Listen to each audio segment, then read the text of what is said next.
ஒரு பேரு The King சென்னைக்கு வராரு. மரைக்காயா. யார் இவர்? Delivering smiles all around the professional careers. Reach us to reach them. இப்படி இந்தியா கூட்டணி எங்கேயுமே இல்லாதது போல ஒரு தோற்றம் இருந்தால் கூட தமிழ்நாட்டில் மட்டும் அந்த கூட்டணி வலுவாக இருந்தது. காங்கிரஸ் இருந்தாங்க, கம்யூனிஸ்ட் இருந்தாங்க, விசிகா இருந்தாங்க, மதிமுக இருந்தாங்க, எல்லா கட்சிகளும் தமிழ்நாட்டில் இருந்தது. இந்த தேர்தல் முடிவு அப்படிங்கிறது ஒரே ஒரு தேர்தல், அதன் ஒரே ஒரு முடிவு ஒட்டுமொத்தமாக அந்த கூட்டணி சிதைந்து விட்டது தமிழ்நாட்டில்னு பார்க்கணும். இன்னைக்கு அந்த இந்தியா கூட்டணியினுடைய கூட்டம் வந்து டெல்லியில் நடந்தது. அதில் என்ன ஒரு பெரிய விஷயம் அப்படின்னா, எந்தெந்த கூட்டணியெல்லாம் தமிழ்நாட்டில் திமுக தலைமையிலான கூட்டணியில் இருந்தோ அத்தனை கூட்டணியுமே அந்த நிகழ்ச்சியில் கலந்துட்டாங்க. அந்த இடங்களில் திமுக தரப்புல இன்னைக்கு டெல்லியில் பேனராக வச்சிருக்கும் போது காங்கிரஸ் விஸ் திமுகங்கிற மோதல் அப்படிங்கிறது நாளுக்கு நாள் தமிழ்நாட்டிலையும் வலுவறிஞ்சிக்கிட்டே போகுது. இப்போ டெல்லி அளவிலும் அந்த பிரச்சனை பெருசாகிட்டு. திரிணாமுல் காங்கிரஸ் நம்ம மம்தா பானர்ஜி இன்னைக்கு இருக்கிறாங்க. அங்கே அவங்களுக்கு 1000 பிரச்சனை போனால் கூட இந்த கூட்டணியில் தொடர்றாங்க, கம்யூனிஸ்டுகள் தொடர்றாங்க. அப்படிங்கும் போது திமுக மட்டும் அங்கே வந்து தனிமைப்படுத்தப்பட்ட மாதிரியான ஒரு சூழல் வந்தது. ஒரு மேலும் திமுக காங்கிரஸ்ங்கிற ஒரு போட்டியே அதிகரிச்சிருக்கு. பிஜேபிக்கு ஒரு விதமான ஒரு இணக்கமான சூழலை திமுக காட்டுது. ஆகாயம் நேயர்களுக்கு வணக்கம். நான் உங்கள் இஷ்டம். இன்று நம்மோடு இருப்பது மூத்த பத்திரிகையாளர் திரு சுபேர் அவர்கள். சொன்னாங்க வணக்கம். டெல்லியில் இன்று நடந்த இந்தியா கூட்டணியுடைய மீட்டிங் திமுக பங்கேற்காதுன்ற மாதிரியான ஒரு நிலைப்பாடு என்ன ஸ்டாண்டில் தான் சார் இருக்காங்க டிஎம்? இல்லை, இந்த இந்தியா கூட்டணியை பொறுத்த வரைக்கும் ஒரு அகில இந்திய அளவில் பாஜகவுக்கு மாற்றாக ஒரு அணியை உருவாக்குறாங்க. இதனுடைய கன்வீனராக யார் இருந்தார்னா நிதிஷ்குமார் இருந்தார். அவர் தான் கன்வீனராக போட்டிருந்தாங்க. அப்புறம் அதில் இந்தியாவில் இருக்கக்கூடிய மாநில கட்சிகளை எல்லாம் ஒன்றிணைந்து காங்கிரஸ் தலைமையில் ஒரு கூட்டணி. இல்லை என்னென்னா, இந்த கூட்டணியில் முக்கிய பங்கு வைத்தது, அதாவது நிதிஷ்குமார் ஒரு இடத்துக்கு மேலே தன்னை வந்து பிரதமர் வேட்பாளராக போடுவாங்கன்னு நினச்சாங்க. இப்போ அது போடாதனால அவர் என்ன பண்ணுறாருன்னா அந்த கூட்டணியிலிருந்து வெளியேறதுக்கு பிறகு அந்த கூட்டணியை ஏறக்குறைய தலைமையேற்று நடத்திட்டு போனது யார் அப்படின்னா திமுகவினுடைய தலைவர் ஸ்டாலின் அவர்கள் தான் முதல்ல ராகுல் காந்தியை பிரதமர் வேட்பாளர்னே அறிவிக்கிறார். அதற்கு கூட உள்ளுக்குள்ள நிறைய சலசலப்பு இருந்துச்சு. மம்தா பானர்ஜி யோசிச்சாங்க, பல அரவிந்த் கெஜ்ரிவால் யோசிச்சார். எல்லாத்தையும் ஆர்கனைஸ் பண்ணி இந்த கூட்டத்தை ஒருங்கிணைத்தது திமுகவினுடைய தலைவராக இருக்கக்கூடிய ஸ்டாலின் அவர் தான் பண்ணார். அப்புறம் காலச்சூழல் 2026 சட்டமன்ற தேர்தலில் தமிழ்நாட்டில் ஏற்பட்ட ஒரு தோல்வி. அப்போ இந்தியா கூட்டணி ஆல்மோஸ்ட் பல மாநிலங்களில் போயிடுச்சு. இப்போ நடந்து முடிந்த அஸ்ஸாமில் கூட அவங்க வெளியில் போயிட்டாங்க. வெஸ்ட் பெங்காலில் காங்கிரஸும் மம்தா பானர்ஜியும் திரிணாமுல் காங்கிரஸும் தனித்தனியாக நிற்கிறாங்க. கேரளாவில் ரெண்டும் எதிர்முதிரமாக நிற்கிறாங்க. அங்கே தனியாக நிற்கிறாங்க, கேரளாவில் எதிர்முதிரமாக நிற்கிறாங்க.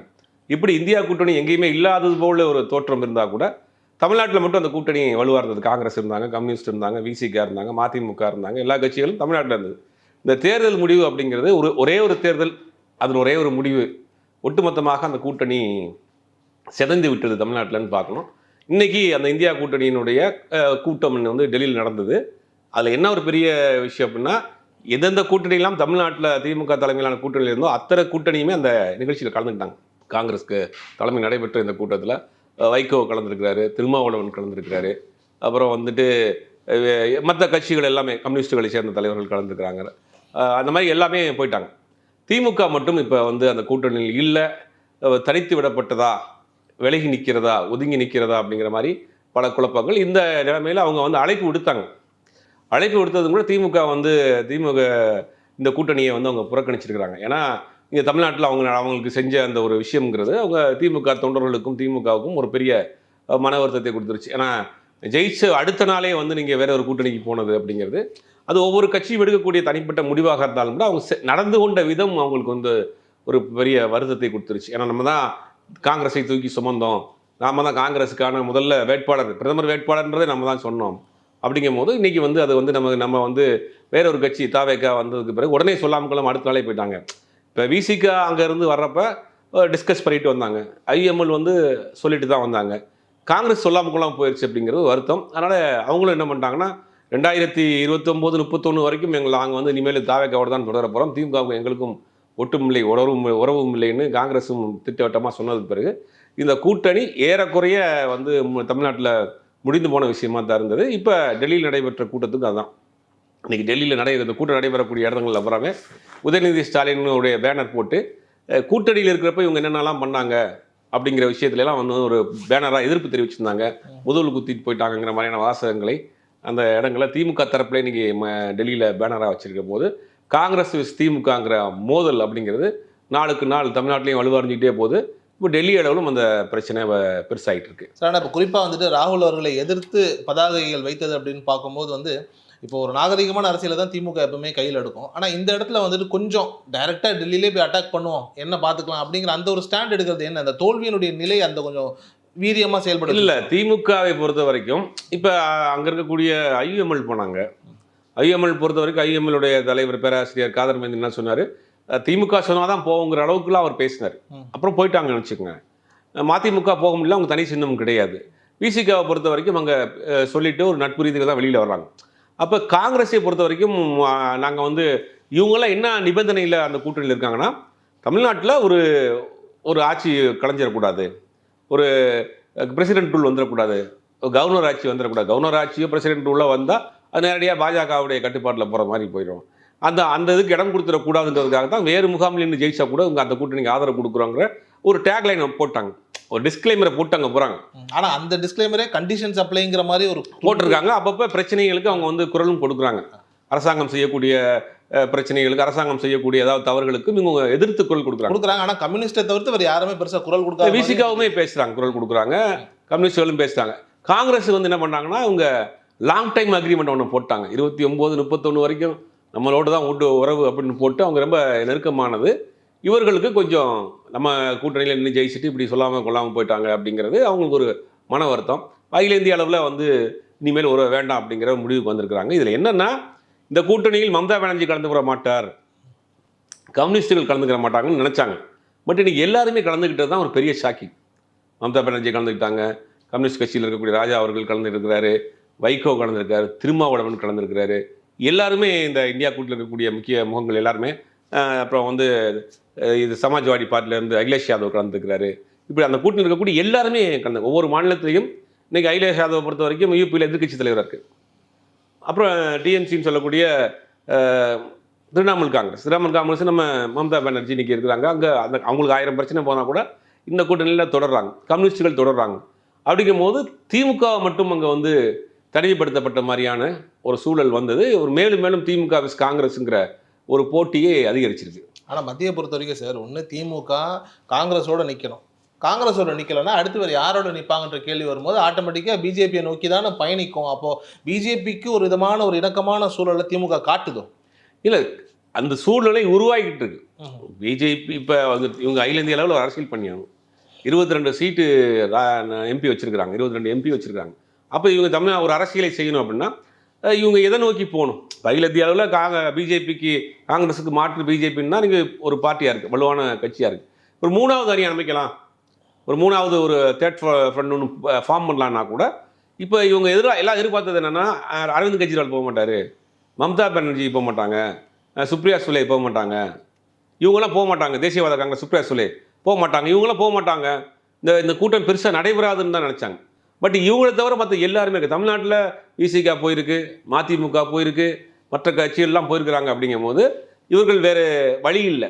இப்போ பிஜேபி நோக்கி போவாங்களா அப்படிங்கிறது தெரியல. ஏன்னா பிஜேபி நோக்கி போகிறது அப்படிங்கிறது இவர்களுக்கு ஒரு பெரிய பலகீனத்தை கொடுத்துரும். என்னென்னா, ஏற்கனவே திமுகவினுடைய கோர் ஓட் அப்படிங்கிறது வந்து எஸ்சி எஸ்டி அண்ட் மைனாரிட்டி தான். இப்போ அந்த எஸ்சி எஸ்டி மைனாரிட்டி ஓட்டு திமுக பக்கம் ஷிஃப்ட் ஆயிடுச்சு, திமுகவிலிருந்து ஷிஃப்ட் ஆயிடுச்சு. அதுவே அவங்களுக்கு ஒரு பெரிய பலகீனம். இப்போ அவங்க 30% அவங்க குறைய மாட்டாங்க, 35% குறைய மாட்டாங்க. ஏன்னா அந்த ஓட்டு அவங்களை காப்பாற்றும்னு நினச்சாங்க. முஸ்லீம்ஸ் ஓட்டு மட்டும்தான் கொஞ்சம் ஓரளவுக்கு அவங்களை கை கொடுத்தது. பார்த்தீங்கன்னா இப்போ துறைமுகத்தில் இவர் சேகர் பாபு ஜெயிச்சதாக இருக்கட்டும், சேப்பாக்கம் திருவிழிக்கனில் உதயநிதி ஸ்டாலின் ஜெயிச்சதாக இருக்கட்டும், இந்த மாதிரி அந்தந்த முஸ்லீம்ஸ் ஓட்ஸ் மட்டும்தான் கொஞ்சம் கை கொடுத்துருக்கு. எஸ்சி எஸ்டி ஓட்டு மற்றும் வந்து கிறிஸ்தவர்கள் ஓட்டு வந்து முழுவதுமாக திமுக விட்டு போயிடுச்சு. அப்படிங்கும்போது இந்த ஒரு முடிவையும் எடுத்தாங்கன்னா மேலும் பலகீனமாக தான் மாறும் சார். ஆனால் இப்போ வந்துட்டு இங்கே திமுக தனித்து விடப்பட்டதா அப்படின்ற கேள்வியை தாண்டி திமுக வந்துட்டு இந்தியா கூட்டணியிலேருந்து வெளியேறி நான் எவ்வளோ பவர்ஃபுல்னு காட்டுறதுக்கான ஒரு ஆரம்பமாக கூட இதை எடுத்துக்கலாமா? ஆனால் அப்படி காட்ட முடியுமா திமுக? இல்லை, அதான் சொல்கிறேன். இப்போ மாநில அளவில் இருக்கக்கூடிய கட்சிகளை ஒன்றிணைக்கணும்.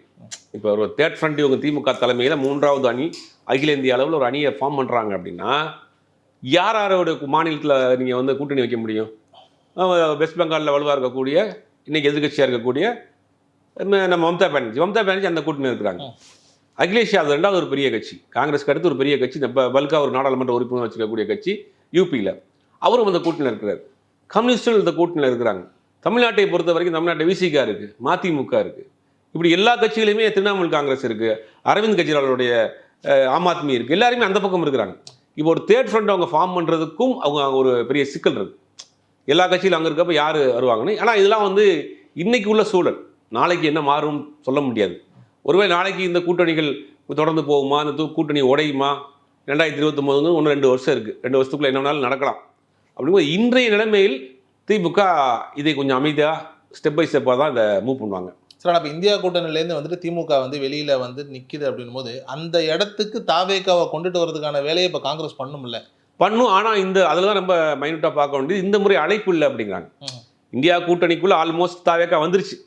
தாவேக்காவினுடைய சார்பில் ஒரு நாடாளுமன்ற உறுப்பினர் காங்கிரஸுக்கு போயிட்டார். ஆமாம். அப்படிங்கும்போது ஆல்ரெடி அந்த கூட்டணிக்குள்ள அஃபீஷியலாக வராட்டியும் தவிர வந்து அன்அஃபீஷியலாக அவங்க அந்த கூட்டணிக்குள்ள தான் இருக்கிறாங்க. அதை வந்து இந்த முறை அழைப்பு விடலைங்கிறாங்க. ஏன்னா ஒருவேளை காங்கிரஸுக்காக வெயிட் பண்ணாங்களா என்னன்னு தெரியல, திமுகவுக்காக. திமுக இந்த முறை இப்படி பகிரங்கமாக எதிர்க்க ஆரம்பிச்சதுக்கு பிறகு தாவேக்காவை ஆட்டோமேட்டிக்காக உள்ளே கொண்டு வரதுக்கான வழியை தான் ஆட்டோமேட்டிக்காக வந்துடுவாங்க. அப்படிதான் நடக்க போகுது. சார், அப்போ தாவேக்கா உள்ளே வருது அப்படின்னா இப்போ மற்ற கட்சிகள் எல்லாருமே வந்துட்டு திமுக வரலனாலும் பரவாயில்ல, நாங்கள் எல்லாரும் கலந்துக்கிறோன்னு இந்த இந்தியா கூட்டணியினுடைய அந்த நிகழ்ச்சியில் கலந்துக்கும் போது அவங்களும் பகிரங்கமாக வந்துட்டு விரும்புகிறாங்களோ தாவேக்கா உள்ளே வந்தால் நல்லாயிருக்கும் இந்தியா கூட்டணியில் அப்படின்னு? இல்லை, ஆல்மோஸ்ட் வந்துட்டாங்களே, என்ன விரும்புறது என்ன இருக்குது, விரும்பாதெல்லாம் என்ன இருக்குது? இல்லை, அதில் தாவேக்கா கூட்டணியில் தமிழ்நாட்டில் விசிகா இருக்குது, காங்கிரஸ் இருக்குது, கம்யூனிஸ்டுகள் இருக்கிறாங்க, ஐஎம்எல் இருக்குது, எல்லாருமே இருக்கிறாங்களே. இப்போ அகில இந்திய அளவில் தாவேக்காங்கிறது ஒரு மாநில கட்சி தான், இப்போ ஆரம்பித்த கட்சி தான். அகில இந்திய அளவில் வேணாம் விட்டுருவோம். தமிழ்நாட்டுக்குள்ளே பார்க்குறப்ப இந்தியா பிளாக்ல இருக்கக்கூடிய அத்தனை கட்சிகளும் தாவேக்காவுடைய அமைச்சரவையிலே இருக்கு. அமைச்சரவருக்கு சில பேர் வெளியிருந்து ஆதரவு கொடுக்குறாங்க. அப்படிங்கும் போது இப்போ ஆல்மோஸ்ட் அந்த கூட்டணியில் தான் இருக்குது. அஃபீஷியலாக இல்லாமல் இருக்குது. வரக்கூடிய காலங்களில் அது அன்அஃபீஷியலாக இருக்குது, வரக்கூடிய காலங்களில் அஃபீஷியலாக மாறுவது இல்லை. ஆனால் இப்போ இந்தியா கூட்டணியை பொறுத்த வரைக்கும் திமுக வந்துட்டு ஒரு முக்கிய பங்கு வகிக்குது அப்படின்னும் போது மற்ற கட்சிகள் வந்துட்டு அதில் ஒரு சின்ன அதிருப்தியில் இருக்கலாம். தாவேக்காவை ஏன் உள்ளே கொண்டுட்டு வரணும் அப்படிங்கிற ஒரு நிலை இருக்கலாம். ஆனால் அவங்களும் விரும்புகிறாங்க அப்படின்னா திருப்பி இந்த இந்தியா கூட்டணியை தாவேக்காவோட வச்சே வலுப்படுத்தி ராகுல பிரதமர் கேண்டிடேட்டாக கொண்டுட்டு போகணுங்கிறது ரொம்ப தீர்க்கமாக இருக்காங்களோ? இல்லை, காங்கிரஸ் தாவேக்கா அப்படிங்கிற அவங்களுடைய ரிலேஷன்ஷிப் வந்து ரொம்ப ஸ்ட்ராங்காக வச்சுருக்காங்க. அதுக்கு உதாரணம், முதல் முறையாக ஒரு கட்சி ஜெயிக்குது, அவங்களுக்கு ஒரு ராஜ்யசபா எம்பிங்கிறதுக்கான வாய்ப்பு வருது, அந்த வாய்ப்பை கூட காங்கிரஸ் கொடுக்குறாங்க. அப்போ காங்கிரஸும் தாவேக்காவோட பயணப்படணும்னு நினைக்குது. அகில இந்திய அளவு நமக்கு ஒரு பார்ட்னராக காங்கிரஸ் இருக்கணும்னு தாவேக்கா விரும்புது. அப்படிங்கும் போது இவங்களுக்குள்ள ஒரு நல்ல ஒரு பாண்டிங்கில் தான் இப்போ வரைக்கும் போய்கிட்டு இருக்கு. அப்படிங்கும் போது இந்த கூட்டணியான வேற ஏதாவது சிக்கல் வர்றதுக்கான வாய்ப்பு இருக்காது. அதில் அப்போ 2029 வந்துட்டு காங்கிரஸ் ஆட்சி அமைக்கும் அப்படிங்கிறதுக்கான ஒரு ஆரம்ப புள்ளியாக இந்த நிகழ்வு எடுத்துக்கலாமா? ஆட்சி அமைக்குங்கிறது யாருமே உறுதியாக சொல்ல முடியாது. எந்த கட்சி ஆட்சி அமைக்கும், இன்னும் 2 வருஷம் இருக்குது. 2 வருஷத்துல புதிய கட்சிகள் வரலாம், அணிகள் உடையலாம், புதிய அணி உருவாகலாம், புதிய கட்சி உருவாகலாம், எப்படி வேணாலும் நடக்கலாம்.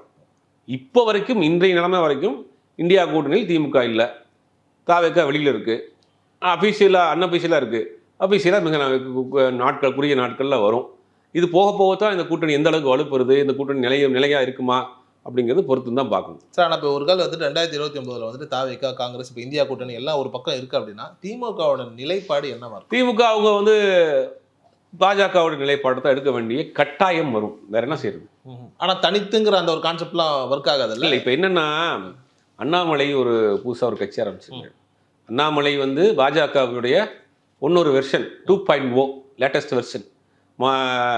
தமிழ்நாட்டை பொறுத்த வரைக்கும் திராவிடம், தமிழ், மொழி, ஒற்றுமை, அப்துல் கலாம் இதெல்லாம் மிக்ஸ் பண்ணி ஒரு பார்ட்டி அதை வந்து உருவாக்குறாரு. அப்போ பாஜக என்ன நினைக்குது அப்படின்னா, தமிழ்நாட்டில் நம்மளுடைய சித்தாந்தத்தை நேரடியாக சொன்னால் இங்கே எடுபடலை. இங்கே தமிழ்நாட்டை பொறுத்த வரைக்கும் தமிழ், திராவிடம் இந்த மாதிரியான லேபிளோட போனால் தான் இங்கே ஒர்க் அவுட் ஆகுது. அப்படி ஒர்க் அவுட் ஆகி ஒருத்தர் ஜெயிக்கும் ஆட்சி அமைச்சிட்டாரு. பட் இந்த ஃபார்மெட்டு தான் சரியாக இருக்கும். அப்போ நேரடியாக நமக்கு வேண்டாங்கிற அண்ணாமலையை அவங்க மறைமுகமாக இறக்குறாங்க. அப்போது ஒருவேளை பாஜக கூட தான் நான் கூட்டணி இல்லை, அண்ணாமலை திமுக அப்படின்னு ஒரு காம்பினேஷன் வந்து என்ன பண்ணுவீங்க?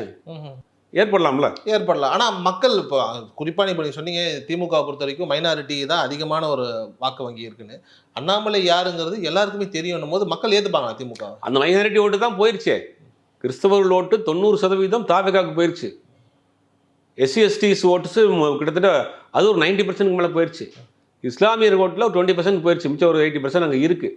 அந்த 80% அண்ணாமலை வந்தால் போயிடாதா? வந்தால் போகும். ஆனால் அதை விட அண்ணாமலை இப்போ என்ன பண்ண போகிறோம், அண்ணாமலை கட்சி ப்ளஸ் தாவேக்கா அப்படிங்கிறது இவர் வந்து ஒரு செக்குலர் பாலிடிக்ஸ் அப்படிங்கிறத டிக்ளேர் பண்ணிட்டு போகிறார். விஜயை பொறுத்த வரைக்கும். ஆமா ஆமா. அது என்ன பண்ணுறாங்கன்னா எஸ்சி எஸ்டி மைனாரிட்டி அப்படிங்கிற ஒரு கால இவர் ஓபிசி கேட்டகரி அரசியலை இவர் எடுப்பார் கையில். அண்ணாமலை வந்து எஸ்சி எஸ்டி மைனாரிட்டி இல்லாத ஓபிசி இருக்கு இல்லையா, அது கிட்டத்தட்ட 60% இருக்கு. அந்த 60% அரசியலை அவர் கையில் எடுப்பார். அங்கே என்ன பண்ணுவார், தென் மண்டலத்தில் கவர் பண்ணுறதுக்கு அமமுக கூட்டு வருவார். இந்த மாதிரி ஒரு வலுவாக இருக்கக்கூடிய அடிப்படையில் கட்டமைப்பில் வலுவாக இருக்கக்கூடிய கட்சி திமுக. அப்போ திமுகவோட கூட்டணி வருவோம் அப்படிங்கிற ஒரு களம் மாறும். வரக்கூடிய காலத்தில் அண்ணாமலையினுடைய அரசியலுங்கிறது தமிழ்நாட்டில் ஒரு முக்கியமான ஒரு நிகழ்வை ஏற்படுத்தும் கண்டிப்பாக. சரி, ஆனால் பிஜேபி வந்துட்டு விஜயை தான் இறக்கி விட்டாங்க. இறக்கி விட்டுட்டு திமுக தான் வந்துட்டு தீய சக்தின்னு சொல்லி அடித்து திமுக காலி பண்ணணும்னு நினச்சாங்கன்னு நம்ம ஒன்று பேசிகிட்டு இருக்கும்போது அண்ணாமலை வந்து டைரெக்டாக திமுகவோட கொலாபரேட் பண்ணுறாருன்னா அது எப்படி மாதிரியான? பாஜகவோட கொலாபரேட் பண்ண முடியாதுல்ல நேரடியாக. அது வந்து ஹார்டு இந்துத்துவா, இது ஒரு சாஃப்ட் இந்துத்துவா அப்படிங்கிற மாதிரி போயிடும். அண்ணாமலை அந்த அரசியல் தான் பண்ண போகிறார் தமிழ்நாட்டில். அண்ணாமலை வந்து எல்லாரும் ஒன்றா தான் இருக்கணும், இந்த வெறுப்பு அரசியல் மத ரீதியான அரசியல்லாம் பண்ண மாட்டார். அவர் தமிழ்நாட்டுக்கு எந்த அரசியல் தேவையோ பண்ணுவார். ஆனால் அண்ணாமலை அரசியல் மீது ஒரு வலுவான சந்தேகம் பொதுவாக எல்லாருக்கும் இருக்கு. இல்லை, அதில் கூட ரஜினி வேறு ஆதரிக்கிறாருன்னும் போது இன்னும் அவர் எல்லாருக்கும் பிரைம் மினிஸ்டர் அவர் தான் பிரைம் மினிஸ்டர் மோடி அவர்களை சொல்கிறாரு. அமித்ஷாவை சந்திச்சு வந்து அடுத்த நாள் தான் கட்சி ஆரம்பிக்கிறாரு.